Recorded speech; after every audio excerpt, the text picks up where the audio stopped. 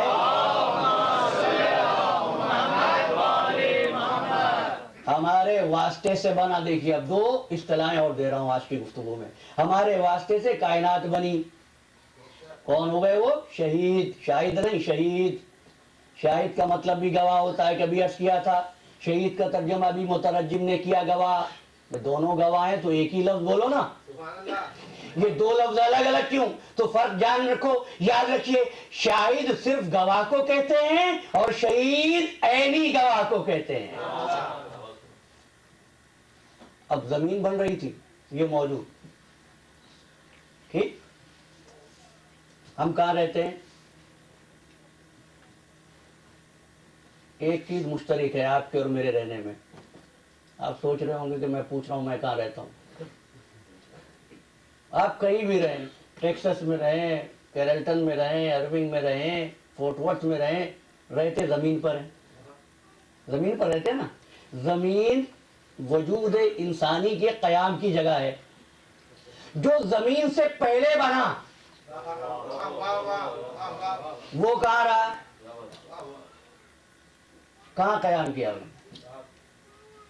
جب پوچھنے والے نے پوچھا تھا سب سے پہلے اللہ نے کس شے کو خلق کیا، فرمایا میرے امام نے ہوا نورو جدی رسول اللہ، وہ میرے جد رسول اللہ کا نور تھا، وہ میرے جد رسول کا نور تھا۔ جب یہ بنا تو کہاں رہا؟ اب کوئی اور چیز تو ہے نہیں، نظام شمسی ہے نہیں، آپ ہی کی تھیوری کے مطابق آفتاب کے اجزاء ٹوٹے نہیں، پھر کہاں رہا؟ یا تو ذات خالق ہے یا بننے والی یہ مخلوق ہے، کوئی اور نظام شمسی موجود نہیں، تو ماننا پڑے گا کہ مخلوق ہونے کے باوجود وہیں پر قیام پذیر ہوئی جہاں ذات خالق تھی۔ خالق کو جگہ کی ضرورت ہے؟ نہیں، مخلوق کو بھی جگہ کی ضرورت نہیں۔ اب ڈیفینیشن لے آؤ مادے کی، کیا ہے؟ Matter is nothing but something which occupy some space and got some weight. مادہ وہ ہوتا ہے جو جگہ گھیرتا ہے، وزن رکھتا ہے، ان کو نہ جگہ کی ضرورت۔ تو مانو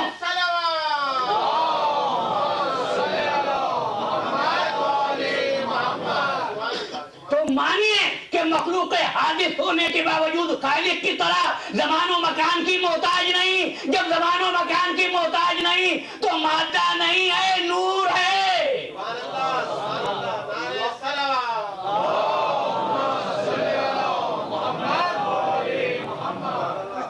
پنتن پاک بلند کر صلوات۔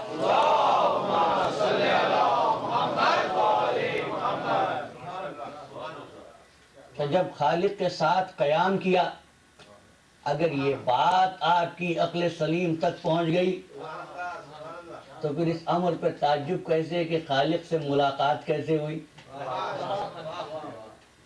اب کہتا ہوں ولی کی دشمنی میں عصمت سرور تو نہ بیچو۔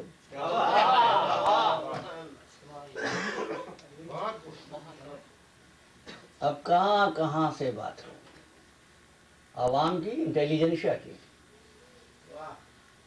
نے کہا ہو ہی نہیں سکتا، معراج کیسے ہو سکتی ہے؟ کل ایک اشارہ دیا تھا ایک نوجوان دوست نے کچھ توجہ دلائی، لیکن عرض یہ کروں کہ ہماری گفتگو معراج پر نہیں ہے، یہ تو نوجوان دوستوں کا خیال کرتے ہوئے میں ضمناً گزرتا ہوں۔ ہمیں اس امر پر تعجب نہیں کرنا چاہیے کہ حضور معراج پر کیسے گئے۔ عربی زبان کا محاورہ ہے کل شیء یرجع الی اصلہ، ہر شے اپنے اصل کی طرف کھینچتی ہے۔ آدم کی اصل خاک تھی، خاک نے اپنی طرف کھینچ لیا، ان کی اصل نور تھی، نور نے اپنی طرف کھینچ لیا، تو معراج محمدی سے بعد میں انکار کرنا، حبوط آدم سے پہلے انکار کرو، اور وہ دلیلیں نہ لاؤ جس میں آپ کو تبرہ کرنا پڑ جائے۔ انہوں نے کہا سر سید احمد خان نے لکھا ہے کہ سر سید احمد خان جو ہوئے تو بات بھی سقائی ہوگی۔ انہوں نے کہا ہے بی بی نے فرمایا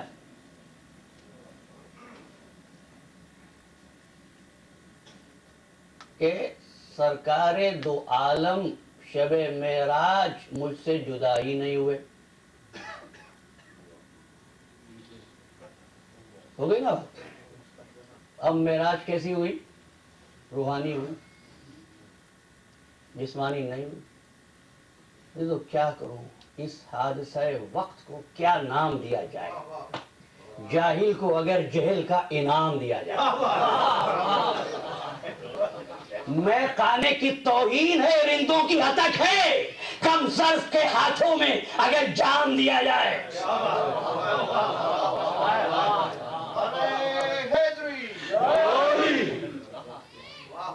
آپ لکھیں تاریخ بن جائے، میں کہوں تبرہ بن جائے۔ یاد رکھنا بی بی کا عقد مدینے میں ہوا ہے، معراج مکے میں ہوئی ہے۔ اتہام نہ لگاؤ بی بی کی عصمت پر، یہ نور ہے۔ جب یہ نور ہے تو اب کسی امر پر حیرت نہیں ہونی چاہیے کہ صاحب ایسا کیسے ہو گیا۔ اچھا نور تھے، کھانا کیوں کھاتے تھے؟ بازار میں کیوں جاتے تھے؟ قرآن مجید میں لوگوں نے تعجب سے کہا مال حاضر رسول یاکل الطعام ویمشی فی الاسواق، یہ کیسا رسول ہے جو بازاروں میں گھومتا ہے، ہماری طرح کھانا کھاتا ہے؟ اگر رسول ہوتا تو ویسا ہی ہوتا۔ ارشاد ہوا ان سے کہہ دو اگر زمین میں فرشتے آباد ہوتے تو ہم ملک کو رسول بنا کر بھیجتے۔ زمین میں خاکی بندے ہیں، اس لیے جنبہ بشری عطا کر دیا ہے، اس لیے کہ مخلوق ہم تک پہنچ سکے۔ کسی عمارت کے دو حصے ہو نا، بالائی حصہ اور نچلا حصہ، زینہ وہی کارگر ہوگا جو بالائی حصے سے بھی ملا ہوا ہو، نچلے حصے سے بھی ملا ہوا ہو۔ اگر ایسا ہو کہ فقط اونچے حصے سے ملا ہے، نچلے حصے سے نہیں ملا تو بیکار ہے، اگر نچلے حصے سے ملا ہے اونچے سے نہیں ملا تو بیکار ہے۔ بس اسی لیے نور محمدی کو دو جنبے دیے، ایک جنبہ بشری دیا، ایک جنبہ نوری دیا، تاکہ جب مخلوق اپنی نسبت سے دیکھے تو اپنے جیسا بشر نظر آئے، لیکن خالق کے رخ سے دیکھے تو خالق کا جلوہ نظر آئے۔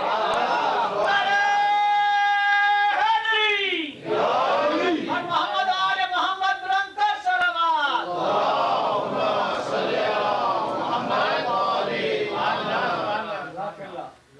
خوشنودی پانتن پاک بار دیگر صلوات۔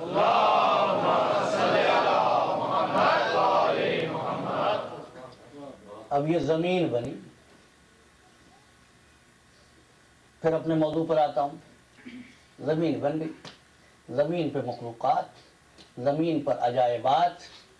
کوئی یہ دعویٰ کر سکتا ہے کہ اس نے زمین کے تمام عناصر کو جان لیا ہے؟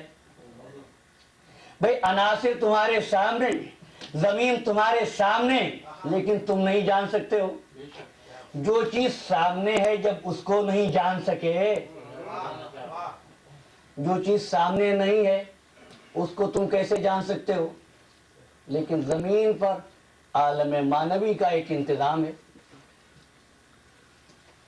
آپ نے کہا کہ ہم مٹی کی خصوصیت بتا سکتے ہیں، یقیناً بتاتے ہیں آپ، لیکن کسی ایک حصے کی مٹی کی، ساری زمین کے عناصر آپ نہیں بتا سکتے۔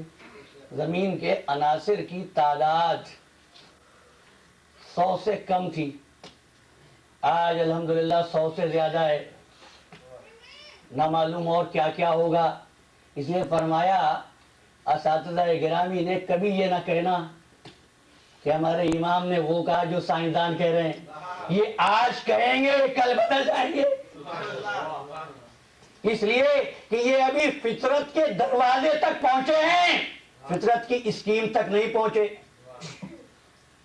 میں کہتا ہوں نہیں صاحب بیٹھ جائیے، آپ جمع کر لیجئے ساری چیزیں، زمین کے خواص بتا دیجئے، مٹی کے خواص بتا دیجئے، باغات کے خواص بتا دیجئے، کہا ممکن نہیں ہے۔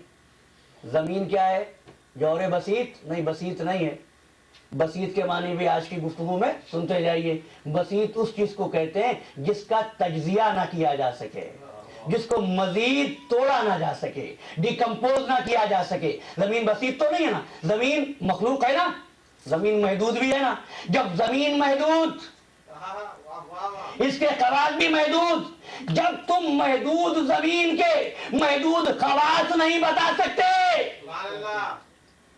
میں کہتا ہوں کاغذ لے کر بیٹھ جاؤ، لکھو۔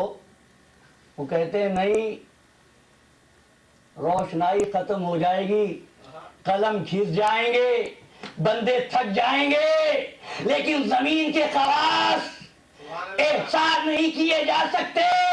اگر بات یہاں تک واضح ہوئی تو پہچانو، حضور نے فرمایا لو کانت الریاض اقلابان والبحور مدادان والجن حسابان والانس کتابان، اگر دنیا کے تمام درخت قلم بن جائیں، تمام سمندر سیاہی بن جائیں، حساب کرنے بیٹھ جائیں، انسان لکھنے بیٹھ جائیں، تو یہ علی کی ایک فضیلت بھی شمار نہیں کر سکتے۔ محمد آل محمد بلند تر صلوات۔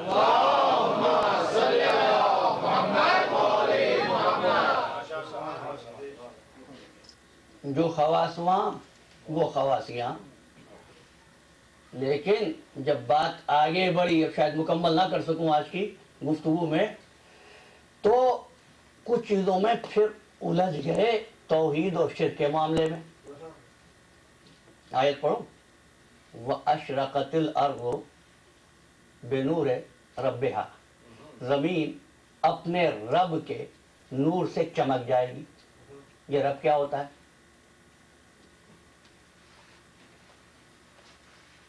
کا رب تو صرف خالق کے لیے ہے، کسی اور کے لیے استعمال نہ کرنا۔ اچھی بات، سر تسلیم ہمارا خم، لیکن ارشاد ہوا اشرقت الارض بنور ربها، زمین حشر رب کے نور سے چمک اٹھے گی۔ یہ نور کہاں سے آئے گا؟ آفتاب سے، مہتاب سے، یا خالق کی ذات سے؟ اگر خالق کی ذات سے آئے گا تو خالق کی ذات سے کوئی چیز نہ خارج ہوتی ہے نہ داخل ہوتی ہے، وہ تو محل عوارض ہے ہی نہیں، پھر کہاں سے آئے گا نور؟ کہاں سے آئے گا نور عزیزان محترم؟ اشرقت الارض بنور ربها، زمین حشر چمک اٹھے گی رب کے نور سے۔ اب سب جانتے ہیں رب کے معنی، قرآن سب نے پڑھا ہے، ہم پڑھتے ہیں، ان کو یاد ہے، لیکن چونکہ کوئی فضیلت منتہی ہو رہی ہے، اس لیے کہتے ہیں رب کے لفظ جو ہے نا مخلوق کے لیے استعمال نہ کرنا۔ اللہ کا کوئی ایک نام ہے، 99 نام ہے۔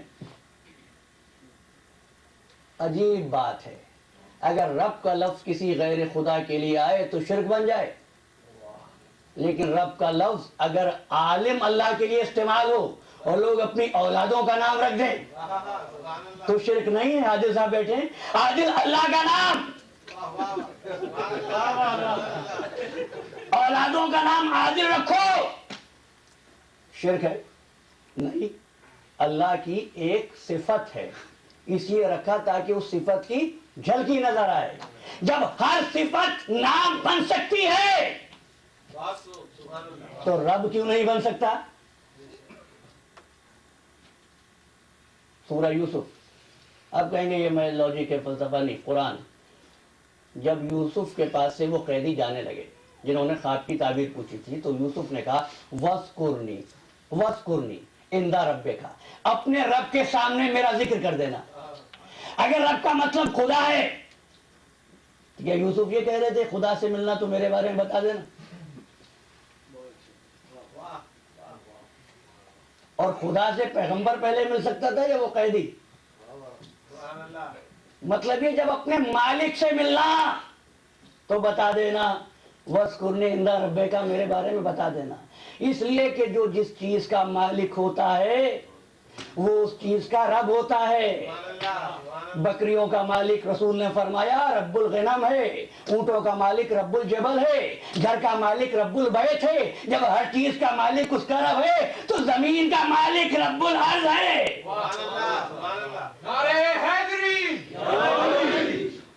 اور جب زمین کا مالک رب الارض ہے تو رسول کی آواز سنائی دی، یا علی تو ابو تراب ہے. اب بات سمجھ لیجئے، پوری کائنات محمد کے سطح میں ہے نا، لیکن حدیث قدسی میں لولا لما خلقت الافلاک، ہم نے فلک کو تیرے لیے پیدا کیا. زمین کہاں گئی؟ زمین بھی تو کائنات ہے نا، اس کو چھوڑ کیوں دیا؟ خلاق عالم جانتا تھا جب کچھ حصوں کو ادھر منسوب کرنا ہے، کچھ حصوں کو ادھر منسوب کرنا ہے. نہیں، جب ایک نور کے دو ٹکڑے کرنے ہیں تو آسمان نبی کا ہو گیا، زمین علی کی ہو گئی.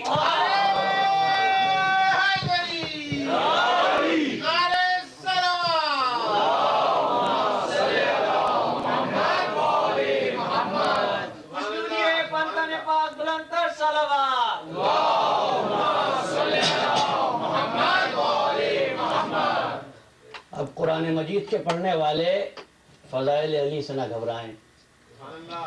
اچھا، اب یہ بات بھی بہت غور کرنے کی ہے. عام طور پر لوگ کہتے ہیں علی کے فضائل کا ایسا نہیں کیا جا سکتا. نہیں، حدیث کا جملہ یہ ہے، الفاظ یہ ما اوصیہ فضیلت من فضائل علی، علی کی ایک فضیلت کا شمار بھی نہیں کیا جا سکتا. ما اوصیہ فضیلت من فضائل علی، تو فضائل علی سے نہ گھبراؤ، یہ عبادت ہے، یہ حکم قرآنی ہے، یہ عمل قرآن ہے. اور علی کی فضیلت کو چھوڑ کر قرآن حلق سے نیچے نہیں اترتا، نیچے نہیں اترتا. اس لیے کہ علی وہ ہیں جو اگر صرف بسم اللہ الرحمن الرحیم کی تفسیر کرنے بیٹھ جائے. عبداللہ ابن عباس بیٹھے ہوئے، مولا تفسیر بیان فرما رہے ہیں، تفسیر بیان فرما رہے ہیں، رات ختم ہو گئی.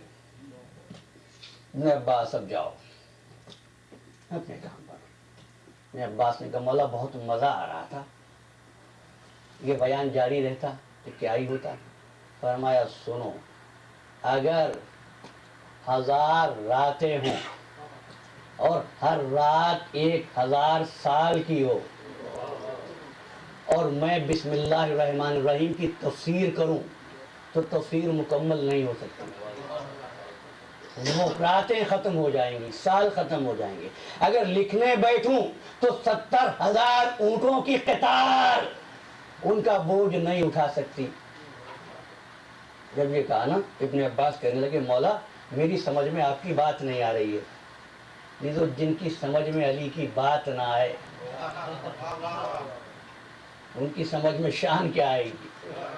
کہ مولا میری سمجھ میں بات نہیں آتی. فرمایا سنو، جو کچھ پوری کتاب میں ہے وہ سورہ فاتحہ میں ہے، جو کچھ سورہ فاتحہ میں ہے وہ بسم اللہ الرحمن الرحیم میں ہے، جو کچھ بسم اللہ الرحمن الرحیم میں ہے وہ بائے بسم اللہ میں ہے، اور جو کچھ بائے بسم اللہ میں ہے وہ اس نقطے میں ہے جو بے کے نیچے ہے. اور فرمایا ابن عباس یاد رکھنا، انا نقطہ تو تحت الباء، بے کے نیچے کا نقطہ میں ہوں.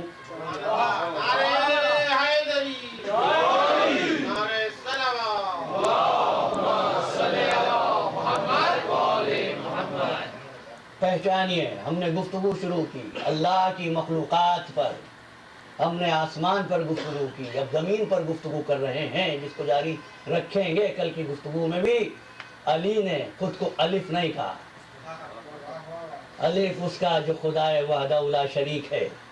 بے بھی نہیں کہا، اس لیے کہ بے کا مقام دوسرا ہے، وہ ذات احدیت کے بعد ہے، وہ تو مقام محمد ہے. بے کا نقطہ کہا، بے کا نقطہ کہا، اگرچہ کہ چھوٹا ہوں لیکن اہم اتنا ہوں کہ اگر مجھ کو الگ کر دو تو بے پہچان نہ سکو گے. اگر علی و محمد میں جدائی کر دو تو معرفت رسول حاصل نہیں ہوگی. نعرہ حیدری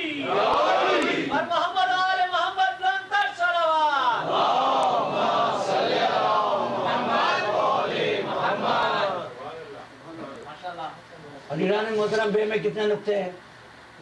ایک. چلیں سوچنے میں کیا حرج ہے اگر 3 نقطے ہو جائیں.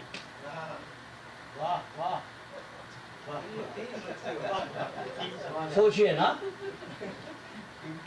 تنقید نہیں سوچنے کی دعوت ہے. 3 نقطے لگا دیئے کچھ بنتا ہے؟ بنتا تو ہے نا پہ. لیکن اگر 3 نقطے لگ جائیں تو پھر قدرت اس لفظ کو قرآن سے باہر کے دیتی ہے.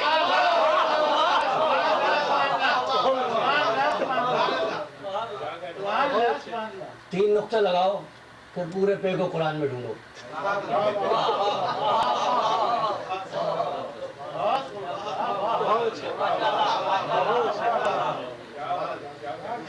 تو جو نقطے خالق کو پسند نہیں. نعرہ حیدری پر محمد آل محمد برادر صلوات.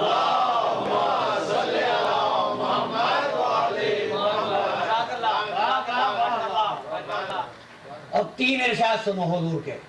فرمایا النظر الی الکعبہ عبادہ، کعبے کی طرف نظر کرنا عبادت. النظر الی المصحف عبادہ، قرآن کی طرف نظر کرنا عبادت. النظر الی وجہ علی عبادہ، علی کے چہرے کی طرف نظر کرنا عبادت. میں بہت خستہ ہو چکا، بس آخری جملہ. ان تینوں چیزوں کی طرف نظر کرنا عبادت، کعبے کی طرف، مصحف کی طرف، علی کے چہرے کی طرف. اسی لیے پہلے خلیفہ جمہور مسلم کے جب حضور کے گھر میں تشریف لاتے تھے تو علی کے چہرے کی طرف دیکھنے لگتے تھے. یہ نہیں بتاتی ہیں بی بی کے باتیں سنتے تھے، چہرے کی طرف دیکھتے تھے. تو ایک مرتبہ بیٹی نے کہا بابا آپ اپنی نظر علی کے چہرے سے ہٹاتے ہی نہیں ہیں. تو بیٹی میرا وقت ضائع نہ کر، میری عبادت میں خلل نہ ڈال. میں نے سنا ہے آقا سے سنا ہے کہ علی کے چہرے کی طرف نظر کرنا عبادت ہے. اچھا کیوں عبادت ہو گئی؟ کعبے کی طرف نظر کرنا، قرآن کی طرف نظر کرنا، علی کے چہرے کی طرف نظر کرنا. اس لیے کہ 3 چیزیں وہ ہیں جس پر اللہ کا نور برستا ہے. اور یہ تو کعبہ کیا تھا؟ مکان تھا نا. کعبہ کیا ہے؟ مکان. لیکن اللہ کا نور برسا، بیت اللہ ہو گیا. قرآن کیا ہے؟ کتاب. اللہ کا نور برسا، کتاب اللہ ہو گئی. علی کے چہرے پر نور برسا، بندہ تھا نا وہ جھلا بن گیا.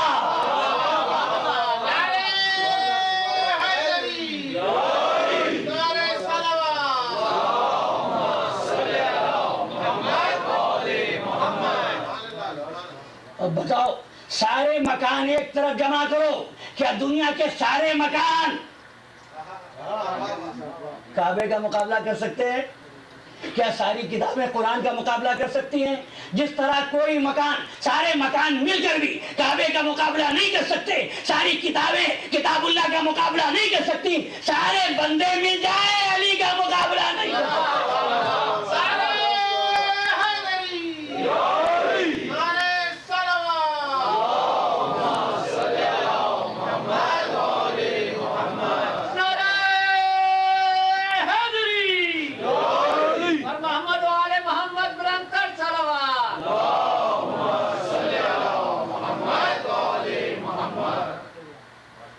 عزیزو وہ کہتے ہیں کون سی فضیلت ہے جس پہ تم کو ناز ہے؟ یہ تو اتفاق تھا. علی کعبے میں پیدا ہوئے اتفاق، علی دعوت ذی العشیرہ میں اتفاق، علی بدر کے فاتح اتفاق، علی احد میں ثابت قدم اتفاق، علی عمر بن عبدود کے مقابلے پر اتفاق، علی فاتح خیبر اتفاق، علی غدیر خم میں اتفاق. گویا کہ تمام اتفاقات نے مل کر اتفاق کر لیا تھا. جب تمام اتفاقات نے مل کر اتفاق کر لیا تو آپ کو زحمت اختلاف کیا ہے؟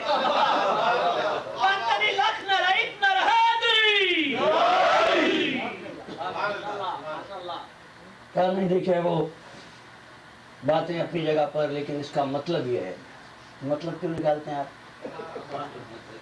نہ نکالیں مطلب، آپ کس نے کہا مطلب نکالیں؟ کہا تھا رسول نے من کنتو مولا ہو فاذا علی مولا، کہا تو تھا، انکار نہیں ہے، مگر مولا کا ترجمہ یہ نہیں ہے جو آپ کرتے ہیں۔ آپ بتائیے کیا ترجمہ ہے؟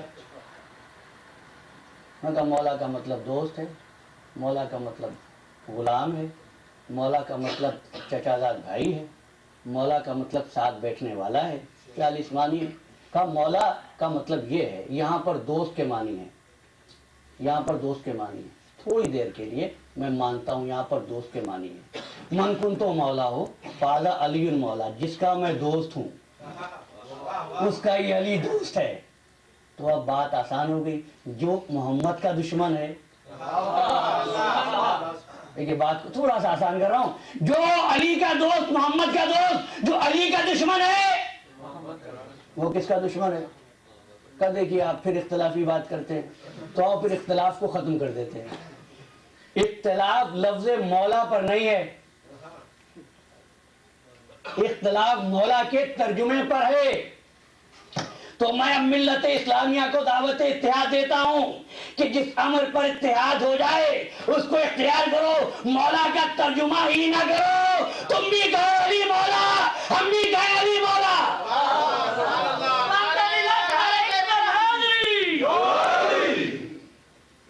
مولا اسی لیے کہا تھا غدیر خم کے میدان میں پالان ہے شتر کے منبر سے۔ منبر بھی عجیب منبر تھا، ایسا منبر اس سے پہلے نہیں دیکھا تھا۔ پالان ہے شتر کا منبر، مریضوں شتر چینوں سے بات کرنی تھی نا، پالان ہے شتر کے منبر سے بات ہوئی، اور اپنے ہاتھ سے علی کو پکڑ کر بلند کیا، اپنے ہاتھ سے پکڑ کر علی کو بلند کیا۔ عزیزو ہاتھ دکھایا جاتا ہے راستہ دکھانے کے لیے۔ جب ملت اسلامیہ گم گشتہ منزل یا گم کردہ منزل ہو جائے تو جو چیز راستہ دکھائے گی وہی ہاتھ، جس کو اللہ نے اپنا ہاتھ کہا ہے۔ اور اگر بات آگے بڑھے اور اس کے بعد بھی مریض علاج کی طرف متوجہ نہ ہو تو پھر اور چیزوں کی ضرورت بھی آ جاتی ہے۔ تو بتاؤں کبھی کبھی راستہ دکھانے کے لیے کپڑا بھی ہلانا پڑتا ہے۔ وہ منزل علی کی مولائیت کی تھی جہاں پر فضیلتوں کا احسان نہیں، اب منزلت اور عظمت اور عہد اس شخصیت کا ہے جہاں پر مصائب کی کوئی حد نہیں۔ بات اتنی ہے کہ وہاں صرف ہاتھ اٹھا تھا راستہ دکھانے کے لیے، اور یہاں پر راستہ دکھانے کے لیے ہاتھوں کا انتظام بھی ہے اور کپڑے کا انتظام بھی ہے۔ ہاتھ یاد کر لو، وہ ہاتھ جو سرکار وفا کے قلم ہو گئے، اور کپڑا وہ جو زینب کے سر کی چادر تھا۔ راستہ دکھایا جا رہا تھا، متوجہ رہو تخلیقات عالم کی طرف، وسائط الہی کا دامن نہ چھوڑو، اور اس زمین پر جس کے یہ رب ہے، جس کے یہ مالک ہیں، حسین زمین خرید رہے تھے۔ کل یہیں پر مصائب کی منزل میں نے گفتگو کو ختم کیا تھا، مولا نے 60,000 درہم پر بنو اسد سے زمین کو خریدا تھا۔ نقطہ یاد رہے کہ مولا نے وہ انتظام کیا تھا، وہ بنیاد قائم کی تھی کہ فوج یزید کا اس زمین پر آنا ہی غیر قانونی تھا۔ 7ویں محرم آئی، قیام حسینی پر پانی بند ہو گیا، چھوٹے چھوٹے بچے سوکھے ہوئے کوزے لے کر اعلیٰ تش پکار رہے تھے، فرات کے پانی سے سب سیراب ہو رہے تھے، لیکن محمد کے نواسے پر پانی بند تھا۔ اب دیکھو کون سی مصیبت ہے جو یہاں نہیں، ابھی تو باب فضیلت تھا نا، اب باب مصیبت سنا ہے ہستیوں کا۔ عاشور کی رات آئی، میرے مولا ناقے پر سوار ہوئے، یاد رہے ناقے پر سوار ہوئے اور فوج شام کے سامنے آئے. یہ فرزند رسول ہے اور 3 آوازیں بلند کی. حل من ناصری ینصرنا، ہے کوئی ہماری نصرت کو آنے والا. دوسری آواز امام مغیثی یغیثنا، ہے کوئی بیکس کی امداد کو پہنچنے والا. تیسری استغاثہ، تیسرا استغاثہ حسین کا، اور وہ یہ امام ذاب یذبو عن حرم رسول اللہ، کوئی ہے حرم رسول کو پناہ دینے والا. بظاہر یہ آواز استغاثہ ہے لیکن یہ تحریک ہے. میں نہیں کہوں گا حسین نے ایک رات کی مہلت لی تھی، نہیں، حسین نے ایک رات کی مہلت دی تھی. یہ ایک تحریک تھی اور اس تحریک نے کام کیا. حر کے دل میں نور ایمان چمکا، مولا کی آواز سنائی دی. اب حر بے چین ہے، شب بھر سو نہ سکا، پریشان رہا. کروٹیں بدلتے ہوئے ٹہلتے ہوئے بیٹے نے دیکھا، پوچھا بابا کیا بات ہے؟ کہ بیٹے کیا بتاؤں، میرے ایک طرف جنت ہے اور ایک طرف جہنم ہے، جہنم میں چلنے کی طاقت نہیں ہے. رات بھر ایسے گزاری. صبح ہوئی، گھوڑے پر سوار ہوا، اپنے ایک عزیز کے پاس پہنچا اور جا کے کہنے لگا تم نے آج اپنے گھوڑے کو پانی پلایا ہے؟ مطلب یہ تھا کہ تم اپنے گھوڑوں کو بھی سیراب کر رہے ہو لیکن محمد کی اولاد پر پانی بند ہے. اس کے بعد قصہ صاحب کے قریب آیا، کہا کیا تو حسین سے جنگ کرے گا؟ کہا کہ ہاں جنگ کروں گا، اتنی جنگ کروں گا کہ میدان جنگ لاشوں اور سروں سے پڑ جائے گا. کہا جنگ چل نہیں سکتی؟ کہا نہیں. گھوڑے کو آگے بڑھایا اور حر کی کیفیت میں لرزہ پیدا ہوا. جب حر کے بدن کو لرزتے ہوئے دیکھا تو کسی نے بڑھ کے کہا کیوں لرز رہے ہو؟ کیا ڈرتے ہو جنگ سے؟ کیا جنگ سے نہیں ڈرتا، کسی بیوی کی آواز آتی ہے میرے بچے نے تمہارا کیا بگاڑا ہے. گھوڑے کو بڑھانا شروع کیا، لشکر حسینی کی طرف آ کر ایک مرتبہ دونوں ہاتھوں کو رومال سے باندھا. دیکھا کہ پیچھے کوئی گھوڑے کو دوڑاتا ہوا آیا. کون ہے؟ دیکھا کہ حر کا بھائی ہے، حر کا بیٹا ہے. ایک مرتبہ ہاتھوں کو باندھا. اب جب چلا ہے نا ہاتھوں کو باندھ کر تو ایک مرتبہ خاک اڑی. اصحاب حسینی تیار ہوئے، شاید دشمن آ گیا. ایک مرتبہ حسین نے کہا ٹھہرو عباس، جا کر میرے مہمان کا استقبال کرو. عباس آگے بڑھے، حر کا استقبال کیا. جو آوازیں سنی تو ایک مرتبہ ثانیہ زہرا نے کہا انو محمد کیا بات ہوئی ہے؟ جا کر دیکھو.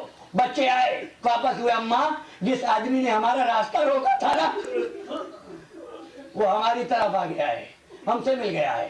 کہا اچھا جا کر اس کو میرا سلام کہہ دو اور کہہ دو علی کی بیٹی بہت شرمندہ ہے کہ تیری خاطر نہیں کر سکتی، ہمارے گھر میں پانی بھی نہیں ہے. انہوں نے سر بھی کیا. علی کی بیٹی مجھے سلام کہے. اب ان کا بیٹا آتا ہے، ان کا بھائی آتا ہے، ان کا غلام آتا ہے. کہا جاؤ حسین سے کریم آقا موجود ہے. اور جب حسین کے پاس پہنچے تو جا کر ایک مرتبہ قدموں پہ سر رکھا. کہ بھائی سر کو تو اٹھا. کہ مولا یہ چہرہ اس قابل نہیں کہ تجھ کو دکھایا جا سکے. مولا کیا میری خطا معاف ہوگی؟ کہا اور تجھ کو میں نے معاف کیا، میرے خدا نے معاف کیا. ایک مرتبہ فوج شام کے سامنے آیا، وعظ و نصیحت کی. اس کے جواب میں تیر آئے. اب خدمت امام میں حاضر ہوا، مولا مجھ کو اجازت دیجئے کہ میں ان کے مقابلے پر جاؤں. حسین کہنے لگے حر تم تو ہمارے مہمان ہو، ہم مہمانوں کو مرنے کے لیے نہیں بھیجتے. کہا تھا آپ بھی تو ہمارے مہمان تھے. اپنے لیے اجازت لی، اپنے بیٹے کے لیے اجازت لی اور ابن یزید ریائی علی ابن حر میدان قتال میں آیا. اور بیٹے کو کہا بڑھ کے حملہ کر. علی ابن حر نے حملہ کیا. حملہ کرتے ہوئے ایک مرتبہ زخموں سے چور چور ہو کر ان کا بیٹا شہید ہو کر گھوڑے سے گرا اور لاش کی طرف بڑھا. حسین نے آواز دی, اٹھ ٹھہرو, بوڑھا باپ جوان بیٹے کا لائیا نہیں اٹھاتا. میں کہوں گا مولا کل آپ بھی تو اکبر کا لائیا اٹھائیں گے. یا حسین یا حسین یا حسین یا حسین یا حسین